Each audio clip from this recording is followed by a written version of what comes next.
Ние денес имавме навистина плодна и конструктивна средба со градоначалникот на општина Штип и со ректорот на Универзитетот во Штип, во кој опфативме повеќе аспекти од сите нивоа на образованието и на големо задоволство дојдовме до еден заклучок дека треба да направиме интегрирање во повеќе области и да се развие една стратегија за подобро образование и во основното, средното и високото образование во Република Македонија, каде што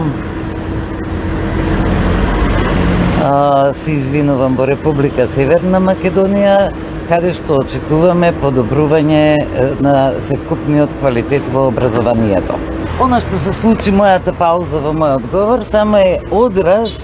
на чувствата кои грото македонци ги имаат за жртвата која прават кон приближување на Европската Унија, па така се надевам дека, но законот ќе го почитуваме, па така се надевам дека граѓаните ќе имаат разбирање за нашата желба за влез во Европската Унија и за големите жртви кои ние ги правиме во тој правец. Ви благодарам.